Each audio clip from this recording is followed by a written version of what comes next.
You want a nice car, but only the Tucson Sportage fits your budget. Chinese cars seem the same and bland. I want to show you an interesting car with a European design, and this car is called the Jaecoo J7.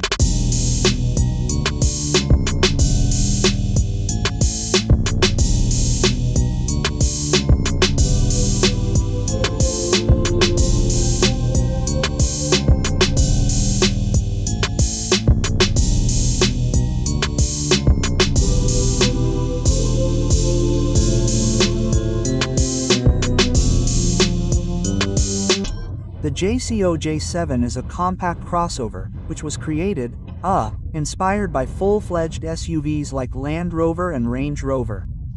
So where does it come from? What kind of car is this and how does it relate to Chery? We'll tell you now. And it's directly related to Chery because it's one of its sub-brands. It seems like you can't count on your fingers how many sub-brands Chery has, but they don't do this without a reason. It's because each brand caters to a specific client, a different buyer, a different model. And this is understandable.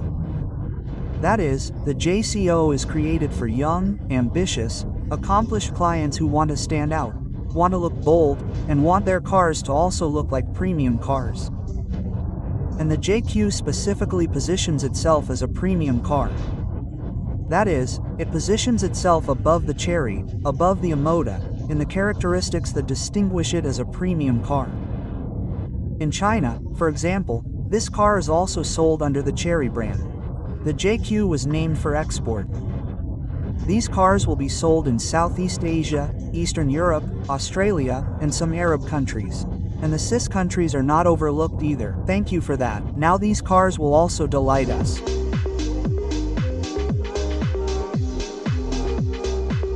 And remember when we were all stuck at home during COVID, and everyone had an innate desire to go somewhere, basically, to the countryside, to somehow get out of the house? And it was precisely with this inspiration that this brand was created.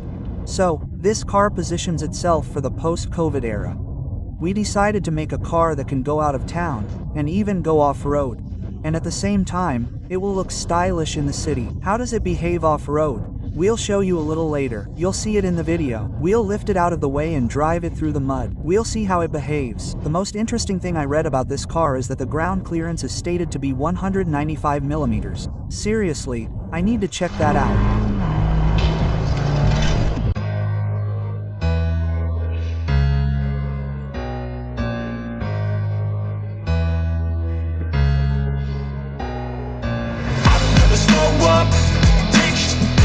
This show I don't got no love for you. You tell from this show up in this statement I don't slow up, no, I don't think I got no love for you. You tough, and this I'll always show up in this statement. Everything I do is so instinctive and so passionate, every word I move.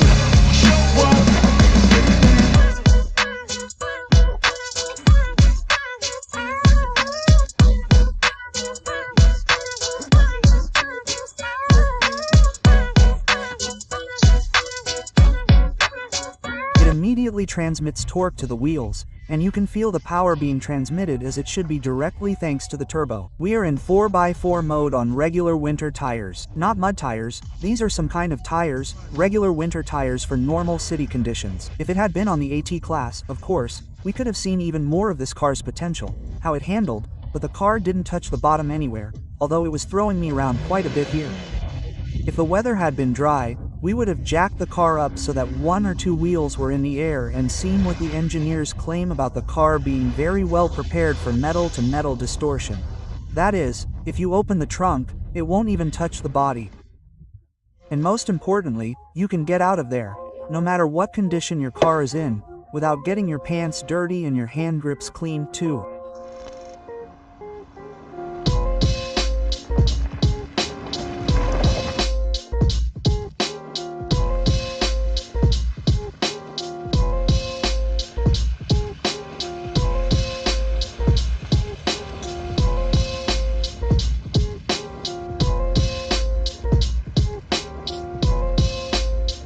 The J7's design is reminiscent of the Range Rover, specifically the EVOC, and that's no accident. In general, dividing automakers by nationality and geography is now a completely pointless exercise, since in the modern world, People from different countries actually work on cars, regardless of the brand.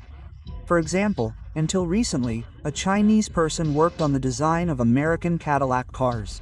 The Swedish hypercar Jaecoo is actually designed by a person from Russia. This car was also created by a person who previously worked at Yard Land Rover, Peter Matkin. Incidentally, he also worked on the EVOC model. As I said at the beginning of the video, this car was inspired by nature. The colors of this car also correspond to the names of stones, but they also look similar. From the front, the car greets us with a grille with vertical chrome stripes. And the fog lights look interesting. They are so cleverly hidden, you won't even notice them at first. And at the same time, they are at the very bottom of the bumper, as fog lights should be. So, they'll actually be quite useful. Next up are the two-tiered headlights, low and high beam. And those beautiful, stylish, in today's world, staggered DRLs. We have 19th-inch wheels here. There are pull-out handles, there are mirrors that emerge directly from the door, and there are those stripes that add a slenderness to this body. Regarding the glass, I wanted to mention that the front is quite wide and tall, and then it tapers off, as we know what kind of car this is. What's interesting is that the body is two-tone, and it's not even particularly noticeable, because it really looks very nice. Let's move on to the rear of the car. What I liked here is that the rear wiper blade is beautifully hidden under the spoiler. It's practically invisible until you start using it. The staggered design continues, but the rear lights have the same unibrow. Well, the Jaecoo badge is hidden behind the glass, which also looks very nice. Below, we have this silver trim. There are two chrome trims for the false exhaust tips, but the exhaust also splits into two parts if you press the gas. You'll see exhaust on both sides, but not from these trims. What I would probably do is remove this J7 badge, because it's a strong reminder that this car is, after all, made in China. Otherwise, it could easily be mistaken for a European car. Moreover, according to the manufacturer, this is one of those rare cars from China where not only the entire body but also the roof is rated. You know, when I saw this car, I thought, it looks great from the back, but it's Chinese. Now, something's definitely wrong from the side. Then, when I pass by from the side like this, I look and think, damn, it looks cool from the side too. In any case, now from the front you can somehow tell that it's Chinese and it will have some lines that will immediately give it away. But what's interesting is that even from the front, when you look at it, you might think that it's not Chinese. Well, in this regard, they finally did a good job of designing this car from all sides, you must admit. Under the hood, we have a 1.6 turbo 8-deck engine, which develops 186 horsepower, or 275 torque nm per meter. The gearbox is a 7-speed Getrack, and the ZF transmission is responsible for the all-wheel drive here.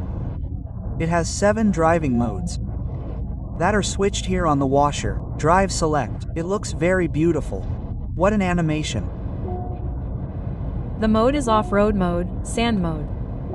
Well, more beautiful. I haven't seen the animation when switching dry mode yet, honestly, because the detail of all the images on this 14.8-inch display is excellent. Here, the display is 10 to 25 inches. Here, too, the detail is very good, but when you have these two displays in front of you, this one seems very tiny, although in fact, it is also not a small display. Well, the interior here, of course, is more severe than the exterior, and if from the outside it looks like a Range Rover, then inside it looks like a Land Rover Defender. In fact, it has such sharp corners, completely flat areas. And here, in fact, it is very beautiful. Interesting, these exposed bolts on the doors, which immediately catch the eye and add a real brutality. The handle is like the one on the 200 back in the day. I remember it was so huge. I like the fact that the buttons on the steering wheel look like touchscreens. In fact, they are keys. They are mechanically pressed and quite softly, so they do not click. Everything is done pleasantly by touch. These steering column switches are also very nicely made. They didn't just make some ordinary black sticks, but created a normal, beautiful overall interior design. It's nice that the buttons are right here. You don't have to reach. That is, the air conditioning and climate control are here. The hazard button is here. Also, the heated seats for the front two are also separately controlled by a button here, alike for their physical buttons. The most interesting thing I saw in the interior of this car is this interesting compartment that we can see here. At first, I thought that this was where you should put a phone, but in fact, I didn't realize it was a phone. Then we found out that in fact, you can put napkins here, through the armrest, and from here, so that they stick out like this and you can pull them out. Convenient, right? Convenient. Nice, nice.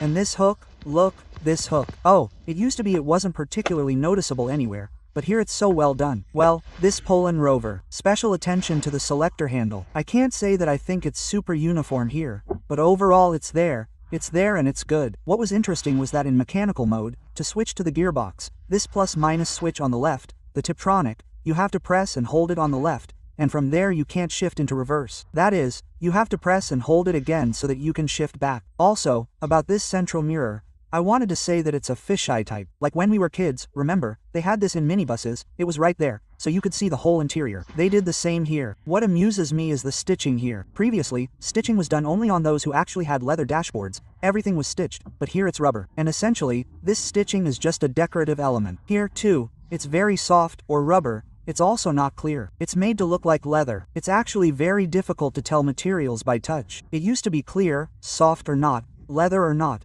But now there are so many different types of materials, it seems, that you'll never be able to tell what something is made of. This one feels nice to the touch. It's interesting. It's not plastic, but it's not leather either. It's some kind of soft, strange, dense rubber. I've seen something like that somewhere. Where have I seen something like that? This one, by the way, doesn't turn. It looks like it's some kind of regulator, but it's not. It just moves left and right. You can't close it or open it. You don't have to break it. So, it's like it's made to look like wood, right? Many cars have piano lacquer here. And in fact, in this area, you're constantly doing something with your hand. You're looking at the road, maybe putting something down, maybe scratching it with a ring, or something else. And when a car manufacturer doesn't make piano lacquer, but something matte, so it's not very noticeable, doesn't get dirty or scratched easily, that's great. Look, there's a key drawn here by the floor of one of the cup holders. I want to explain what this key is for. Any car with keyless entry, which has a key, has a battery inside here. Over time, this battery can die, and when it's dead, you get in the car and want to start it, you have the key in your pocket, of course. The car doesn't start,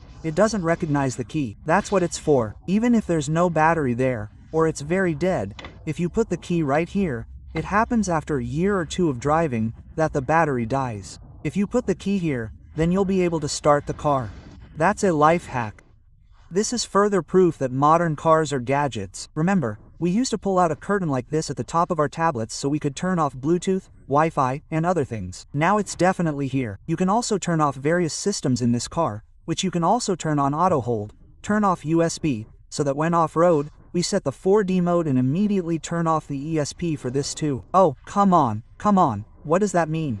Well, you can add something here. You can add parking sensors over there. Well, in fact, just an ordinary tablet. There's even a section where all the tasks are, which can be turned off back. Climate, and the climate control, like this from above, by the way, can be removed. You know, now in any position, wherever you are, if you do this, you get climate control. Here are the seats, the air conditioning, the heating. There are also various settings there. The air conditioning is cozy. It reads the ionization outside. Inside we have it at 6, outside at 11. And what else is here? The 360 camera looks like this. And what is that? There you go. Normal. There is also a 3D mode. You can already rotate it here car. And, by the way, the floor becomes transparent while driving. You can also see what's underneath the car from different positions. You can just switch it separately. Well, like in a BMW, you can't just turn it, and the local navigation is still shown. It's also great when you open the maps. I didn't expect that. Everything here is actually very convenient and beautiful. All addresses are loaded and there is also Apple CarPlay support. I also think it's worth noting that all 4 seats are heated, plus a heated steering wheel, and the front seats are ventilated. The seats are designed for comfort, as is, in principle, the entire car itself. There are seats with several adjustments. You can lay them down, and you get an almost flat floor. They fold 40 by 60. Let's get into the car. I want to immediately point out that there is an indicator for rear passengers. When you open the door, if suddenly a car is driving behind you, it immediately starts flashing. We saw the same thing in the Exit RX. Well, accordingly, in the future, if you start seeing such things on Korean or Japanese cars, you know that this trend was set by the Chinese. Remember my words. Here we have an interesting compartment. It consists of 2 parts. There is a large pocket, and there are 2 small ones.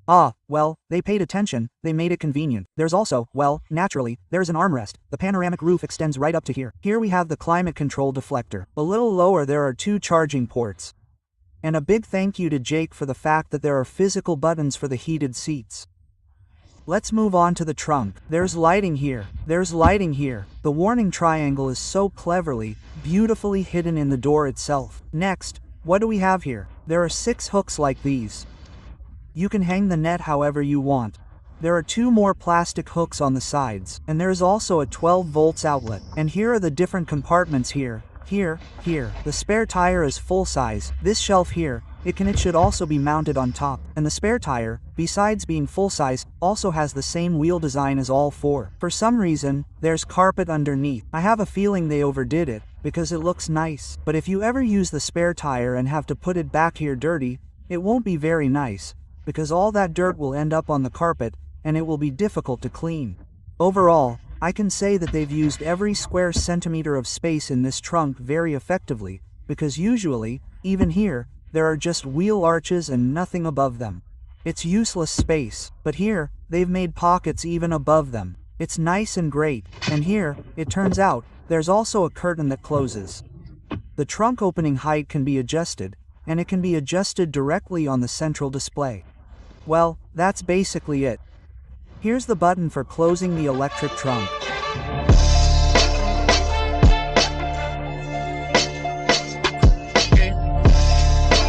It's worth.